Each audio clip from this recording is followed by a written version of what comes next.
Hi. So today we continue with our chapter 2. Today's chapter we are going to talk about oceans and continents. And the bigger picture over here is if you see from the moon or from the space, the earth looks as a blue planet. So you can see, which you must have seen in the picture as it is shown, that this blue planet also has some brown area. That is the landmass area, and we need to understand like what are the oceans, what are the continents, what is this landmass, what is the marine life, what is flora, what is fauna, what are the number of oceans, what are the number of continents. In this chapter we will run through that. So the first part is about the largest water bodies in the globe are called oceans, and a large body of land is called landmass. And this continuous expanse of lands is called continents. How many continents are there? How many oceans are there? One of the major aspect also spoken in the chapter is about the usage of Vedic god O Varuna in Indian Navy's motto. So we need to remember that about ocean god in Vedic time is Varuna. So you see the earth as mentioned, as shown in the diagram, a spherical earth. So there is a southern hemisphere, there is a northern hemisphere. The distribution of water and land is unequal in both the hemisphere, and you need to understand or explore what it is. So ocean life, when we talk of ocean life, we talk of life below the ocean, that is coral reef with of various flora and fauna living over there. In the ocean front, like as shown here in the image, emperor penguin and where they exist. We need to know that there are five oceans, which is actually a conventionally demarcated by the human or geographers only.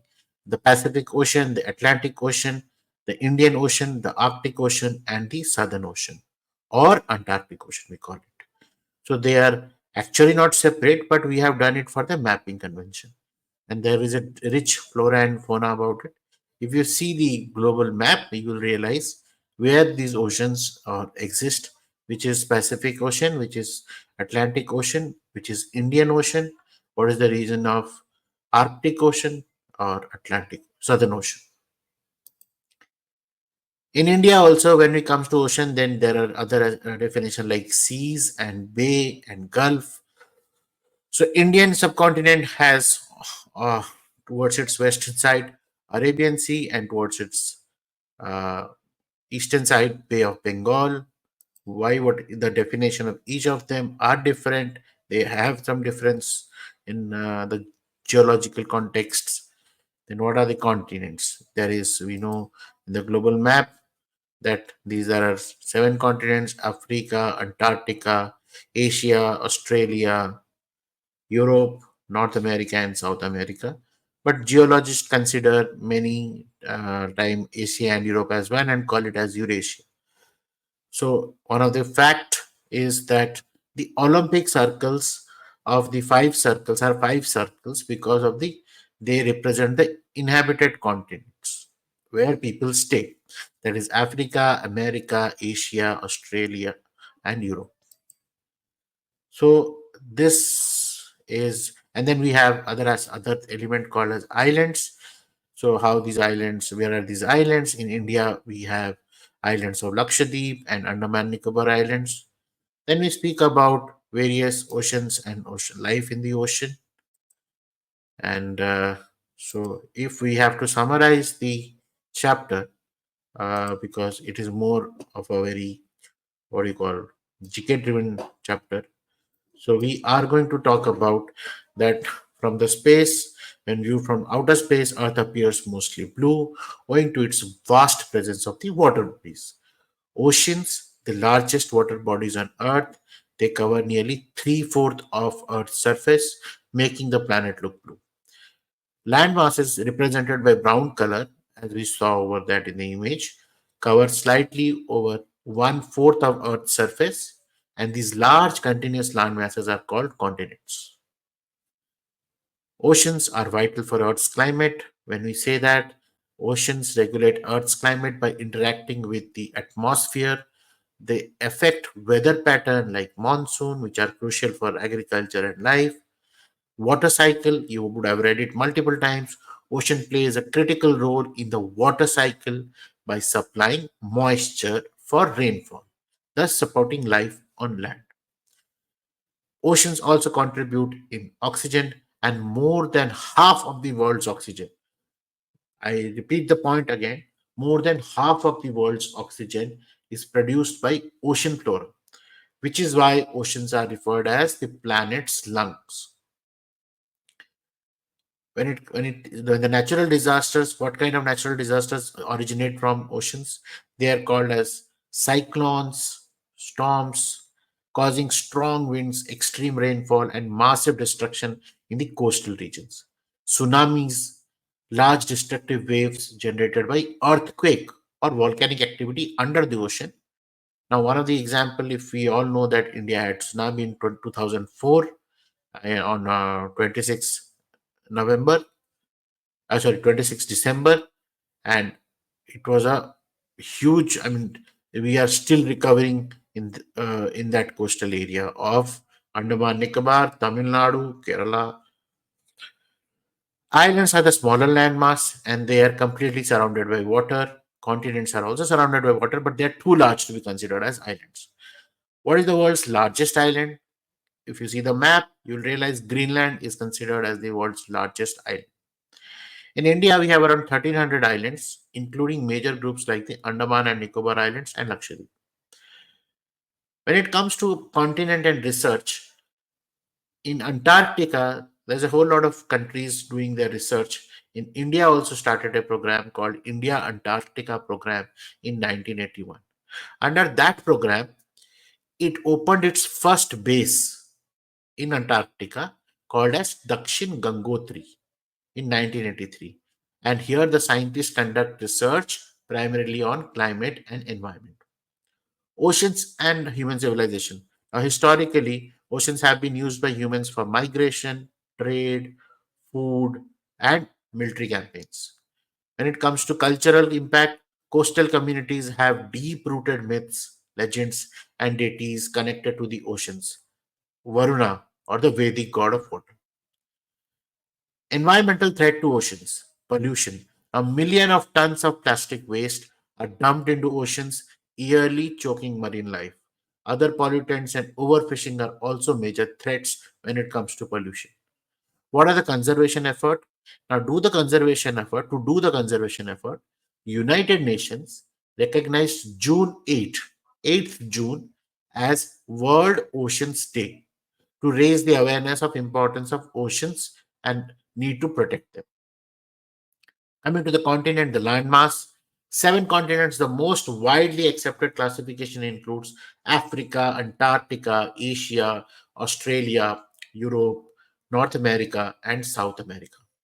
Geological and cultural perspective, while North and South America are usually seen as separate continents, geologists often combine Europe and Asia and call it as Eurasia due to their continuous landmass.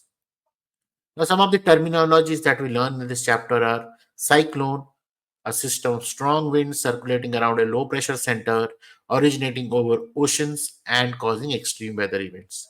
Tsunami, a series of ocean waves caused by underwater earthquakes or volcanic eruptions. These waves can travel thousands of kilometers. Varuna, a Vedic deity associated with the oceans and water in Indian mythology. The Indian Antarctica program, Dakshin Gangotri, and also a term called as overfishing, the practice of catching more fish than the ocean can sustainably produce, leading to depletion of marine life. Now, we also want to highlight on the part that the Earth's surface composition, nearly 71% of Earth's surface is covered by water, with only 29% consisting of land mass. When it comes to hemispheric differences, the distribution of water and land is unequal between northern hemisphere and southern hemisphere. How does this hemisphere differentiation happen? So there is an equator at 0 degree. 0 degree to 90 degree north is called northern hemisphere. 0 degree to 90 degrees south is the southern hemisphere. When I'm speaking of this, you should be able to imagine a globe or the earth and understand what I'm talking. Visualize it. Northern hemisphere has more land than water, making it the land hemisphere. Southern hemisphere contains more water, hence making it a water hemisphere. Now, you remember when we spoke about the conventional lines, that is latitude and longitudes. These are the lines. Do they exist really? No, they are made by humans for locations, mapping locations. The circular lines known as parallel of latitude, they show the Earth's latitudinal divisions, and radiating lines, that is that line originating from poles, are called longitudes, which divide the Earth longitudinally. Oceans and their extensions. The blue areas of the maps represent oceans, and there are smaller bodies like sea, a smaller body of salt, partly enclosed by land, like Arabian Sea. Bay, a broad inlet of the sea where the land curves inwards, that is Bay of Bengal. And Gulf, a part of ocean that penetrates into land, then it is called as Gulf. Maybe the Gulf of Mexico when you see in the map, you'll realize. Proportion of water and land in hemispheres. Northern hemisphere has around 61% of water and 39% of land, whereas southern hemisphere has around 81% of water and only 19% of land. Why I'm talking of these statistics?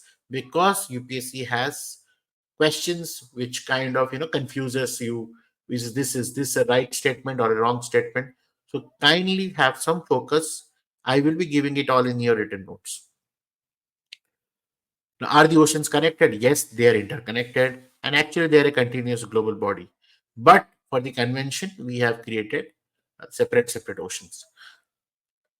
Now, coming to oceans and distribution of water, sea water is salty water, unfit for human consumption, and that is the most of the water available in the earth. Fresh water, only a small proportion of earth water is called as fresh water. They are found in glaciers, rivers and lakes, atmosphere, and groundwater. Now we are talking about water, so you realize water scarcity and its crisis. Despite the water available in ocean, there is a widespread talk of the water scarcity because fresh water is limited. And this fresh water crisis is considered as the uh, reason why the world will go to a war. Now, what are the oceans of the world? The five oceans are Pacific Oceans, Atlantic Oceans. While I'm talking it, please try to imagine where it exists in the globe. Indian Ocean, Arctic Ocean, Ocean, or Antarctic Ocean. Marine life wise, flora, it includes algae and seaweeds. These plants produce oxygen and are a crucial part of marine food chain.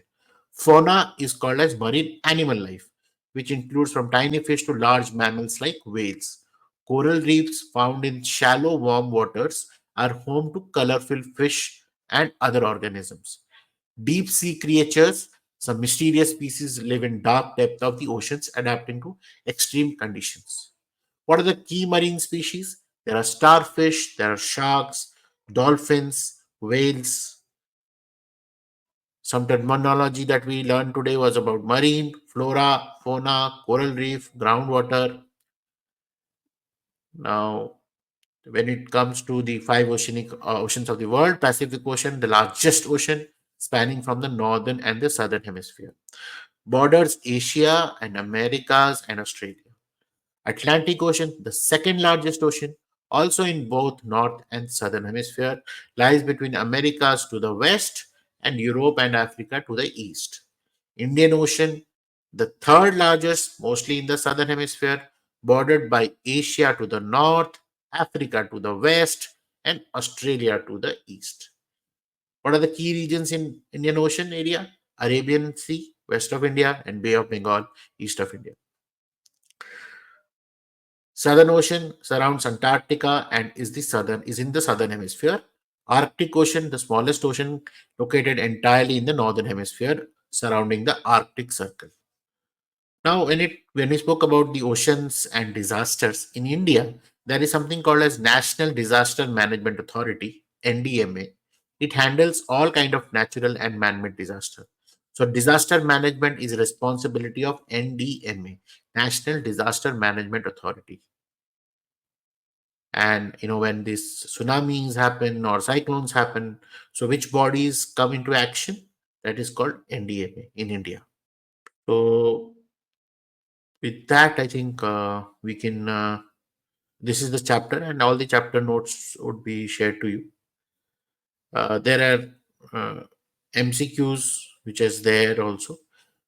The reason for giving you them is you print out or don't print out, but when you complete read the NCERT book or chapter, before reading the chapter, first do the MCQs and then start reading the book, so that it will be faster. Your focus will be there in the uh, you know uh, completing the chapter faster.